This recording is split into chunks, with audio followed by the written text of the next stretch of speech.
Let's turn to the healthcare industry because just over 50% of U.S. adults are now fully vaccinated. So let's talk about what this means for the larger healthcare industry. And for that, we want to bring in Dr. Brian Abrams. He's a co-head of Biotechnology Equity Research at RBC Capital Markets. Dr. Abrams, great to see you. We know RBC held its healthcare conference last week. COVID, of course, has been dominating your industry over the past year and a half. Now that it seems to be getting under control, at least here in the U.S., talk to us just about what you heard last week and really how optimistic the industry is going forward. Well, first off, thanks so much for having me on. We're certainly seeing a lot of encouraging signs here in the U.S. 40% of the country fully vaccinated, over half with at least one shot, as you mentioned. Whether we'll ever realistically get to a point in the near term where COVID is completely eradicated, where you probably need roughly 2/3 to 3/4 of individuals being immune is unclear, though, due to vaccine hesitancy and much lower vaccination rates outside of the U.S. where the pandemic is still raging. But I think what's important is that at least here in the U.S., we're getting to a point of much greater disease control and substantially lower transmission. And for the first time around mid-April, the case fatality rate for COVID-19, which is the percentage of people who die after testing positive, dropped below 1%, with the highest risk segment of the population now vaccinated. And that's a key metric, I think, both for society as a whole and the delivery of healthcare. And we saw some of that optimism reflected in the companies we spoke with at our recent healthcare conference.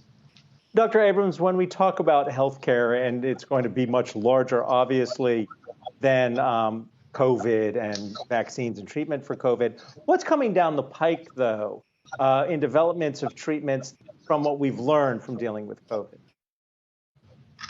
Yeah, absolutely. So there's a lot of exciting therapeutics and development across the biotech space, and that's really been facilitated by a revolution in the past decade or two in our understanding of many disease areas and their underlying biology. And that's really been showcased tremendously over the last year as biopharma companies have pivoted towards the treatment and development of treatment and vaccines for COVID. Now, we've also come a long way in a lot of different disease areas like multiple sclerosis, cystic fibrosis, and hepatitis C. But there's still improvements that can be made, and many diseases where currently available treatments have significant limitations. Alzheimer's, ALS, pancreatic cancer, just to name a few examples.